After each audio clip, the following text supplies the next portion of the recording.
Good morning and welcome to TakeASide. I'm Jacob Polachek, and on today's show we'll be running through a number of debates after a crazy week that saw a controversial performance from Snoop Dogg, a coaching change for the Jayhawks football team, and a potential MVP race heating up in the NFL. Don't forget to follow along with us on Sided.co and on Twitter at TakeASideKU. Starting us off today, I'm here with with Max McElroy and Marina Saver, who are here to talk about Christian McCaffrey's phenomenal game Sunday and whether it was impressive enough to dethrone Patrick Mahomes as the front-runner for MVP. Max, what are your thoughts? Well, I actually think Patrick Mahomes had an off game. I think we can all agree on that. Yeah. And I think that opened the eyes that Christian McCaffrey might actually be an MVP front-runner. And I believe that he is. Last game he had 172 rushing yards, and he had it was 250 all-purpose yards. He's just an incredible athlete, and he has been for his 3 years in the NFL. Just a very powerful running, as you can see on all these highlights. And I believe that he is the most valuable player on the team. As you know, Cam Newton was probably the standout, the star of the team. And now that he's been out, it's really been up to Christian McCaffrey to kind of carry the team, and I think he has tremendously. And they've been 3-0 since Cam's been out, and they've just looked fantastic. And Christian McCaffrey has really led the way for the whole team. So.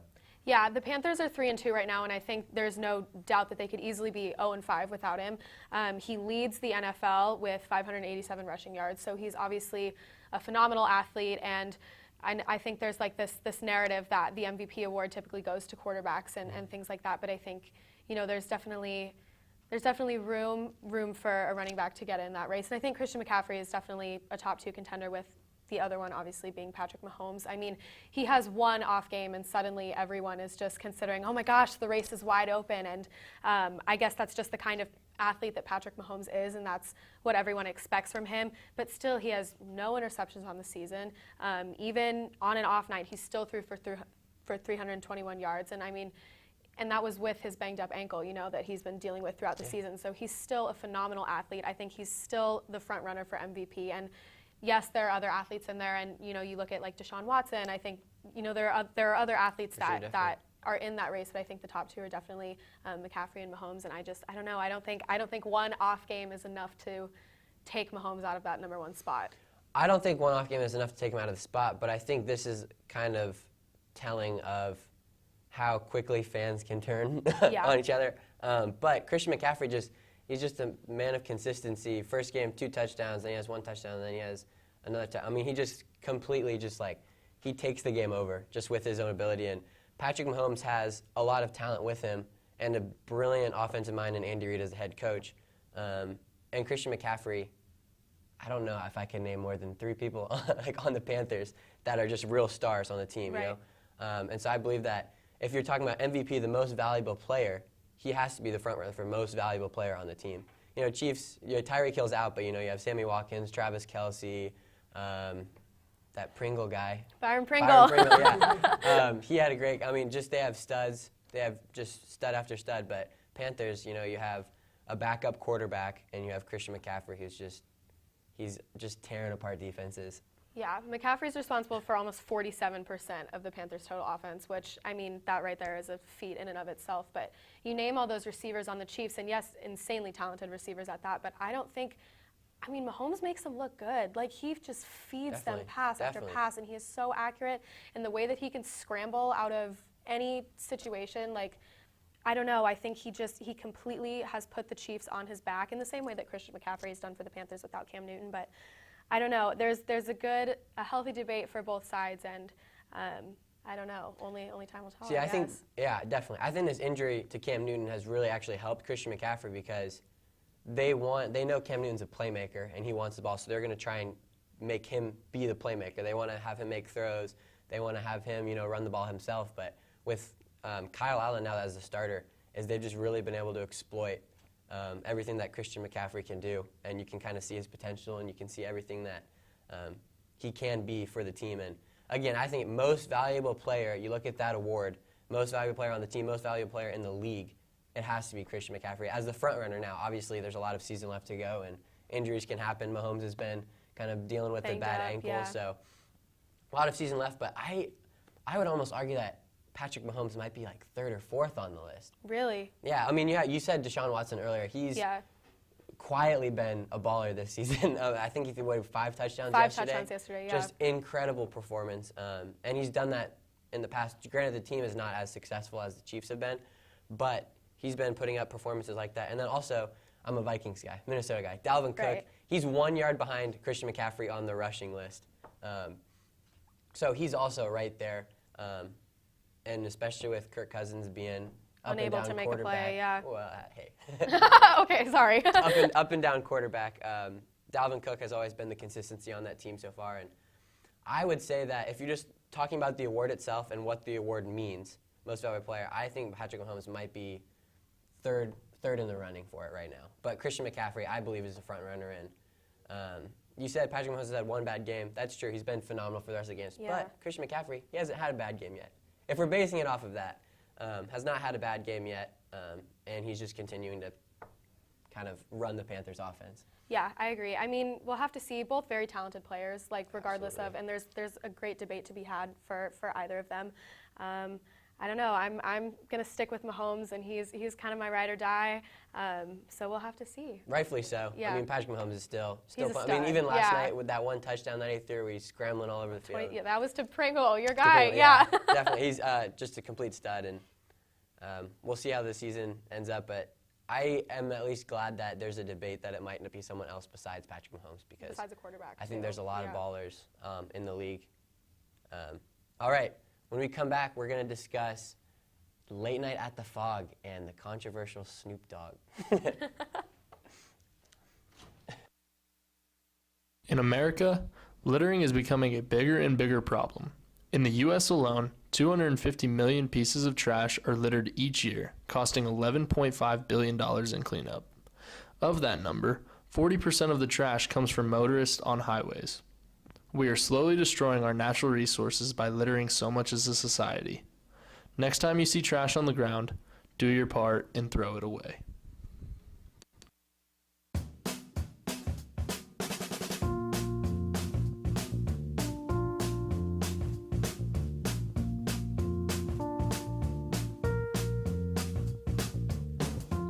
When you shop local in the heart of the city, you support the people that make our community thrive. The money you spend here stays here, in this place we call our home.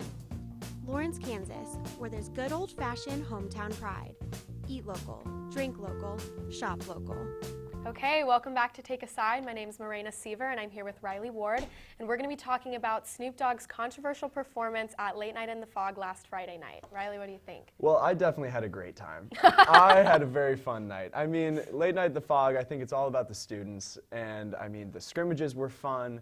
The competitions they had, like the half-court shot. Family Feud, that was my favorite. Yeah, exactly. Students were winning money. And then you capped it off with a fantastic performance from Snoop Dogg. I couldn't think of any better way to kick off the basketball season than what we saw. Yeah, I think Jeff Long could probably think of a lot of better ways to kick off basketball season than with that performance.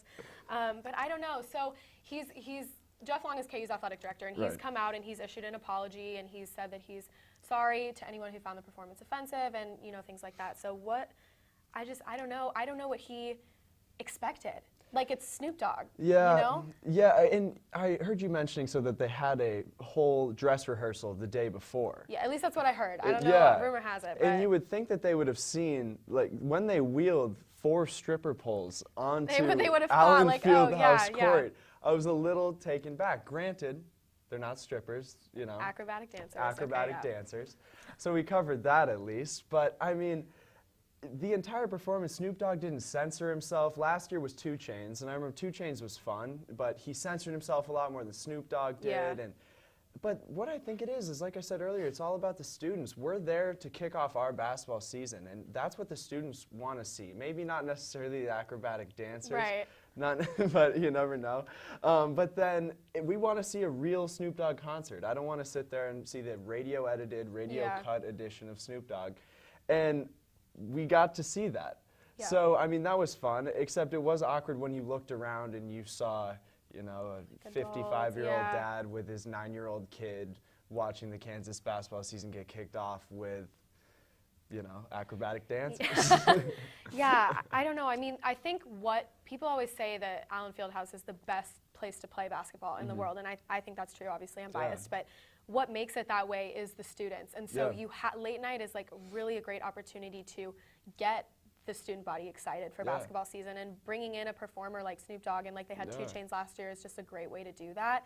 I think the higher ups in the athletic department definitely, I think they did mess up, like not like making sure to censor it ahead of time. And I know that they communicated with Snoop Dogg's managers that they wanted a clean performance, but they never obviously checked it, because otherwise it wouldn't have been seen through to what it was. Oh, yeah, I agree with that. And I mean, also, we're under a little bit of scrutiny right now, as we talked about last week.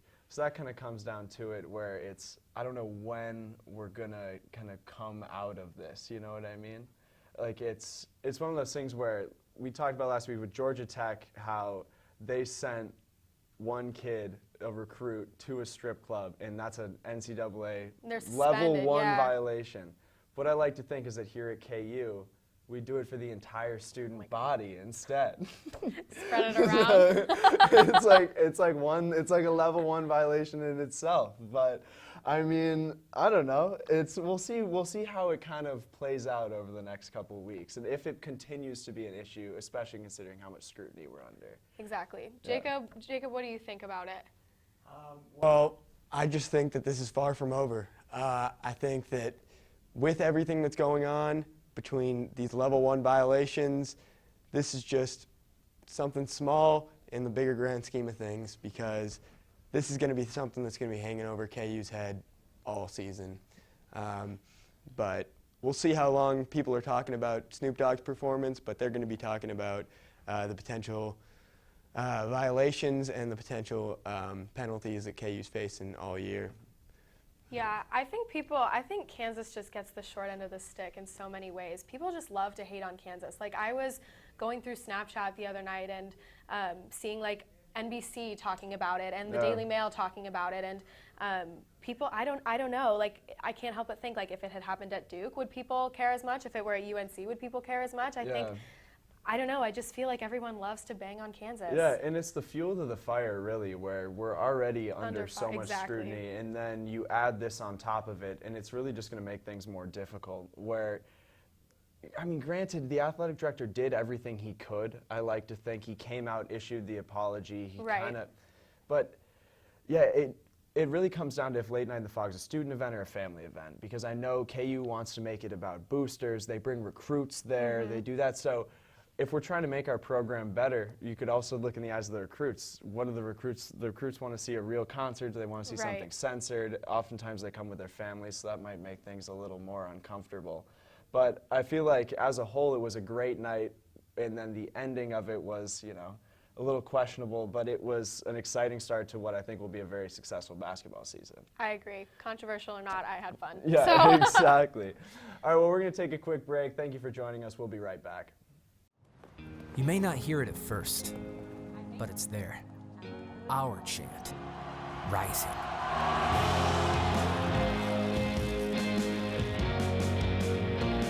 On this summit, callings converge, voices unify into a chorus that sounds out for good, for greatness. Can you hear it? Have a nice day. You too.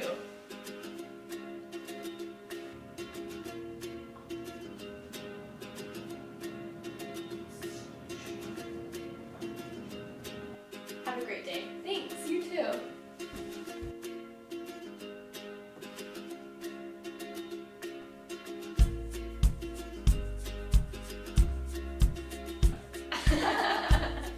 Make someone's day. Pay it forward. Thank you for joining us, and welcome back to TakeASide. Last topic of the night is KU made the decision to fire their offensive coordinator, Les Koenig.